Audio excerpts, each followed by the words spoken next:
And the viewing audience in the United States, and an awful lot of research has really proved that that sport, among all others, is in too short a season, and that people will watch it other than the traditional September through now into January.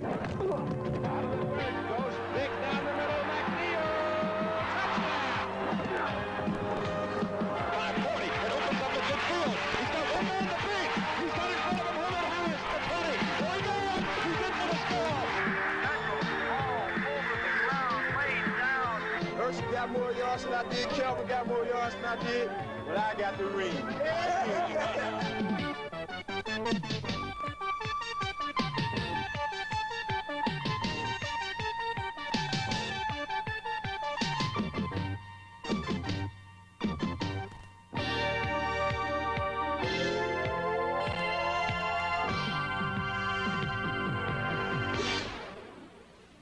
Why, if you thought they were guilty of monopolization, did you only award them $1 in damages? It's a nominal figure. We felt that the judge would then see that this is so ridiculous that we didn't mean it.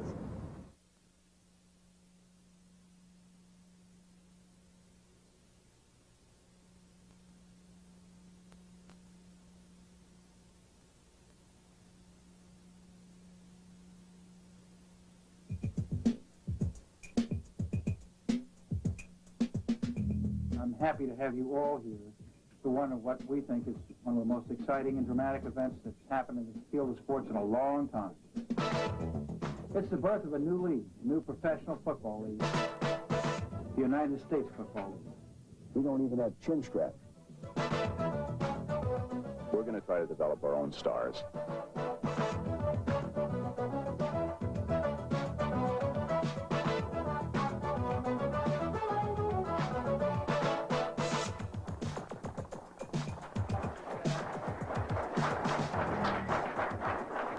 This is the greatest.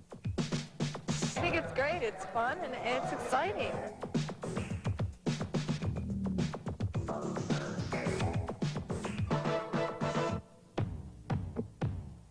With the preliminaries behind them, the men who made up the United States Football League's first season took to the field. Wild boys!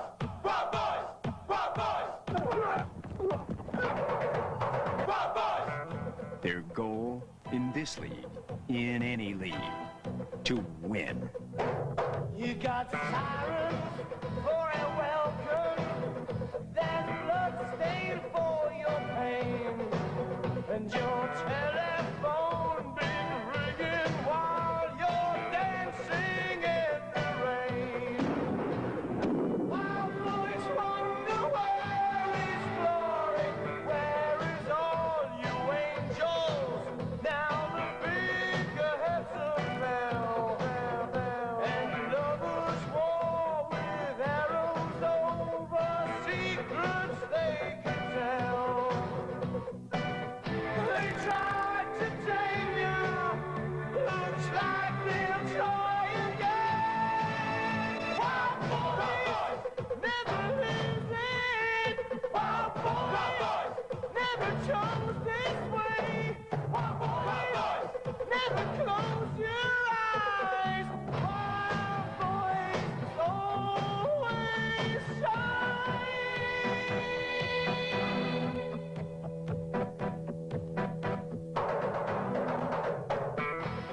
Nobody really knew what to expect from the USFL's first season. Some mistakes, to be sure. But it was also a pretty fair bet they'd end up with their share of emotion.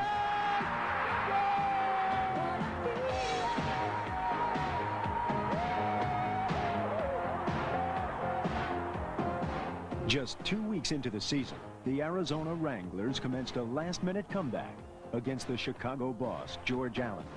The charge was led by Alan Risher, artfully, if not gracefully. Risher rolling to his right, giving ground, rolling all the way back, looking, still looking. He's back at the 30.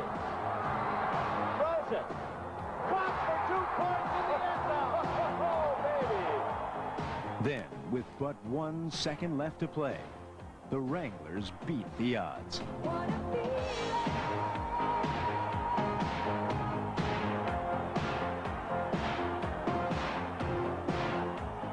Perhaps the most emotional finish transpired in Boston, the original home of the Breakers, when Coach of the Year, Papa Dick Corey, spurred his team to a furious rally against the Philadelphia Stars.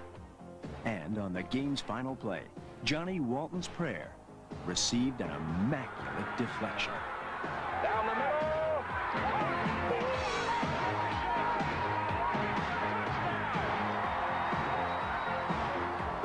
For Dick Corey, it was just another chance to say thanks. Effort like that, without that guy, without a couple other people, you wouldn't quit. You wouldn't quit anytime. I love you for it, believe me.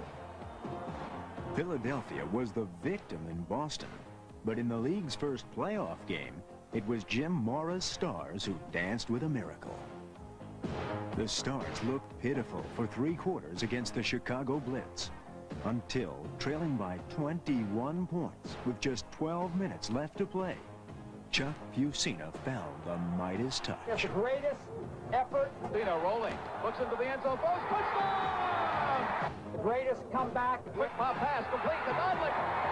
Touchdown! Greatest performance. Fusina to Bryant. Bryant leaping into the end zone. Like a bunch of guys I've ever been around, by far, believe me.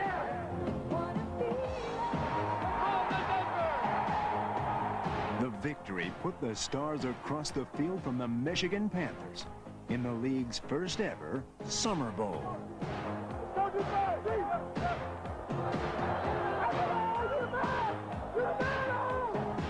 And it all came down to a second down play with just 3 minutes left in the game. He's on. Hebert gets it away. Carter's there. First down. He's loose. He's got some help. He's going back.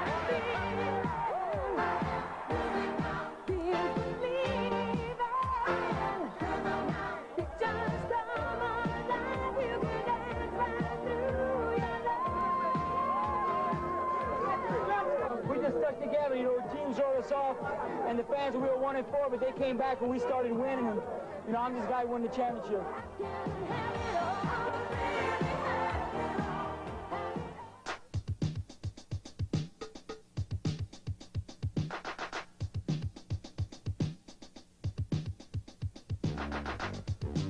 First ever kickoff. Some called it a prophecy. Tim Mazzetti got it off eventually, and the first player to touch the ball, Tampa Bay's George Ragsdale. USFL for 20, Art? The answer is Ricky Williams. Who scored the first touchdown? Is correct. And wouldn't you know, the very first game would have a double deflected pass interception returned by Boston's Terry Love, 102 yards. Pretty rare. Until you realize that but for the grace of Eric Trevelyan, he'd have had a touchdown, too.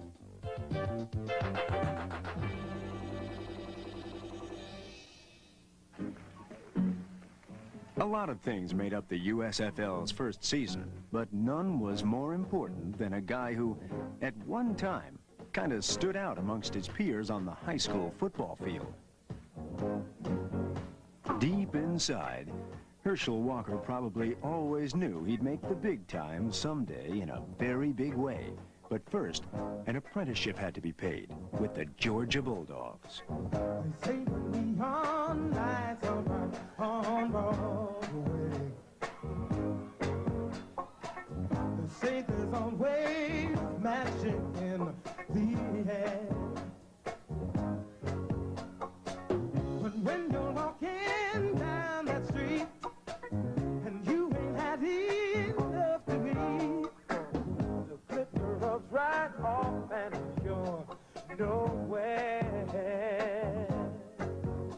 I'm not a big guy who's going to be jumping up and down or clapping my hands or shouting. I'm a guy who loves to lead by performance. I'm a guy who would love to go out and try to do something exciting and make the people see that I'm here, make people realize that you know, I'm still around. So I think I lead by performance, lead by showing people. I never try to tell them, I try to show them how it's done. I never set any goals for myself. I don't know what I could do in life. I don't know what I cannot do. But I know whenever I step on the football field or any competitive field, I want to be able to give it 110, 120%. You say that I won't last too long on Broadway.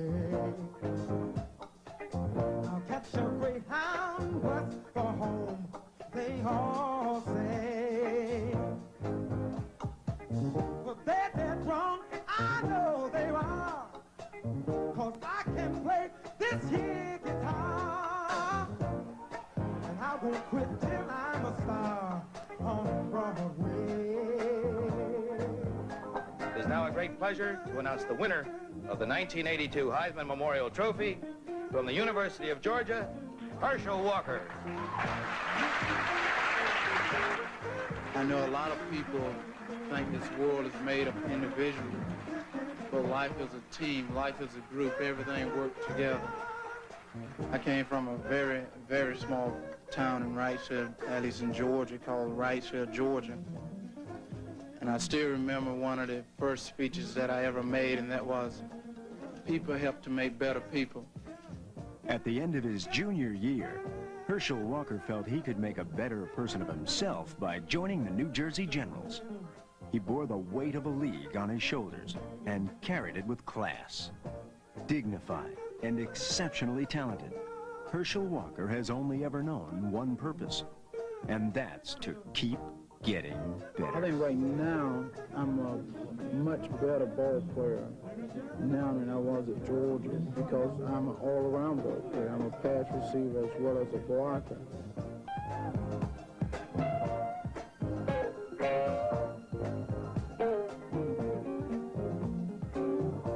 I try to run on my own because, you know, I think I'm a surprising runner. I don't think a lot of people know how fast I am. And I don't think a lot of people know how strong I am because I can do a lot of different things. If I feel like running around you, I think I can get around you. If I feel like trying to overpower you, I think I can do that. They say that I won't last too long on Broadway. I'll catch a bus for home, that's what they all say. But they're dead wrong, I know they are, 'cause I can play this here guitar, and I won't quit till I'm a star on Broadway. I won't quit till I'm a star on Broadway. No, no, no, no, no.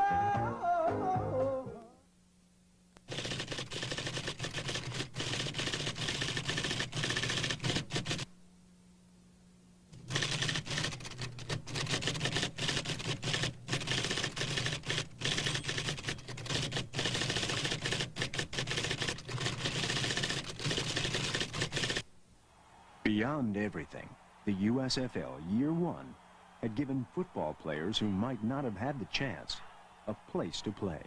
I was lost on a winding road. I thought that life had nothing left to give. And you came and showed me that just to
It's like we drop a pebble in a pond, and the ripple effect is happening throughout our league and throughout the country. I see challenge. They'll come along. Give them time. Give them time. USFL is here to stay. Can you feel it? I can.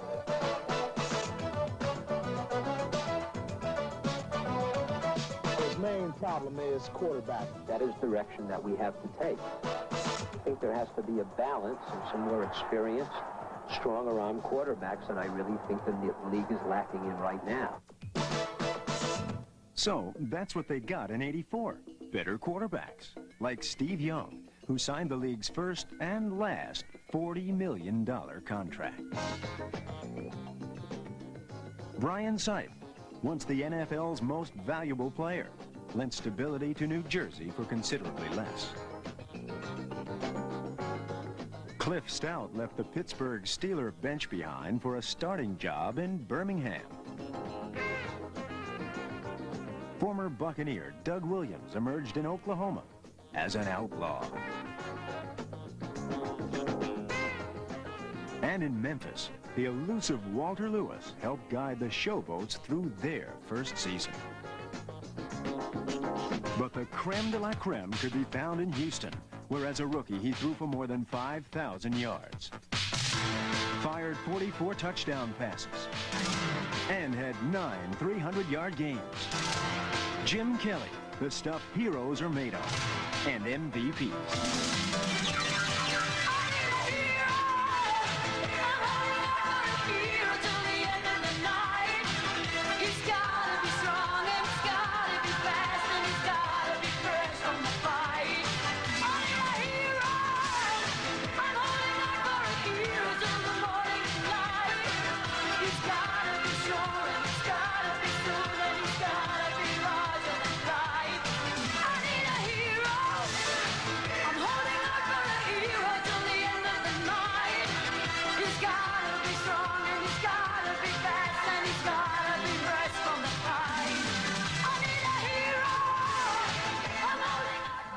So, the USFL found itself rich with strong arms that could fill the sky with footballs. But even the best secondary surgeons need some smooth operators on the other side of the table. Gentlemen with quick feet, soft hands, and the ability, when necessary, to rise to the occasion. I can feel it coming in the air tonight. Oh, Lord. And I've been waiting for this moment for all my life. Oh, Lord. Can you feel it coming in the air tonight? Oh, Lord. Oh, Lord.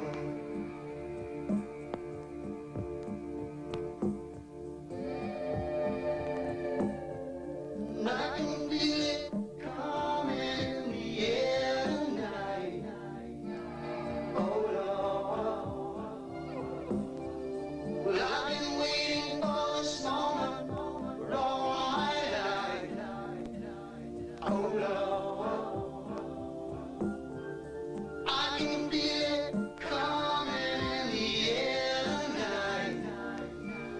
Oh, Lord. Well, I've been waiting for this moment for all my life. Oh, Lord. Oh, Lord. I can feel it coming in the air tonight. Oh, Lord. Well, I've been waiting for this moment for all my life. Oh, Lord. I can feel it in the air tonight. Oh, Lord. Well, I've been waiting for this moment for all my life. Oh, Lord. I can feel it in the air tonight. Oh, Lord.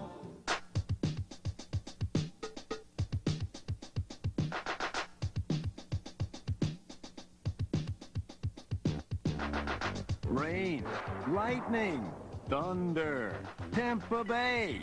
We're talking major downpour here, folks. How bad was it? They had to stop the game. Probably always wondered where that stupid wave got its start, didn't you? It also rained in Jacksonville, Florida. Notice a pattern here? But guess what? They kept playing, and a good time was had by all. Well, almost. Rain or shine, no franchise was more successful than the Tampa Bay Bandits. Gordon drops back to throw, pumps once, pumps twice, throws deep. He's got a receiver open. He's caught it. We're going to score a touchdown. The Bandits take the lead. We come from down in Gator Country. We are the pride of Tampa Bay. We play football and we're called the Bandits. And we think our brand of ball is here to stay. Bandit ball. Gotta hang tough, gotta be rough. Bandit ball. Bandit ball. Touchdown play, all the way. Bandit ball. Come on, folks, let's catch the fever. Be a bandit ball believer. We believe you're gonna love bandit ball.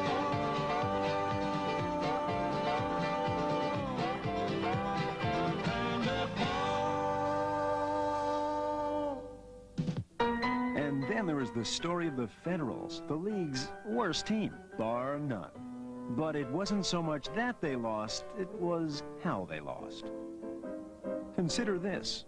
1st and goal, leading by 5 points. The Federals run the ball 3 straight times and lose 6 inches. So on 4th down, Coach Ray Yock looks to quarterback Junior Joe Gillum, who stops the clock.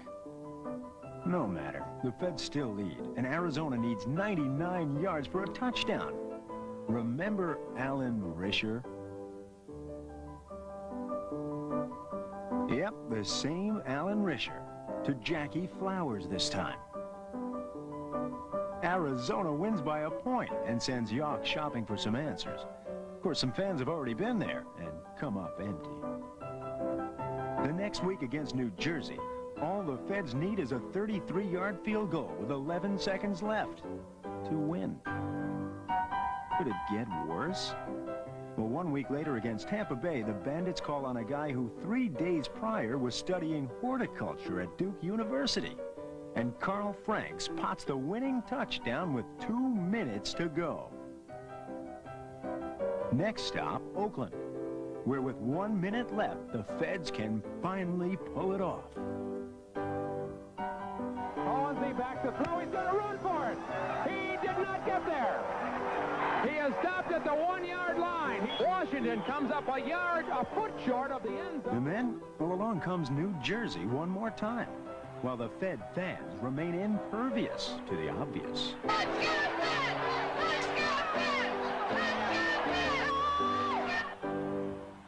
The Federals can take the lead and maybe win the game, if only they can split the uprights. No dice. But again, it doesn't matter. But the only way New Jersey will win is if the immortal David Betts can kick a 50-yarder. Here's Betts' kick, and it is good! Federals all over the ground, laying down. 1, 2, 3 of them, some kneeling, holding their head, sulking, walking off the field. What does this team have to do to win? Well, the Feds' frustrations finally took their toll.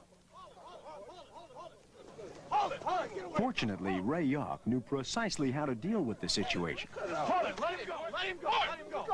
Hey, no, wait a minute, Dan, I've had enough of this.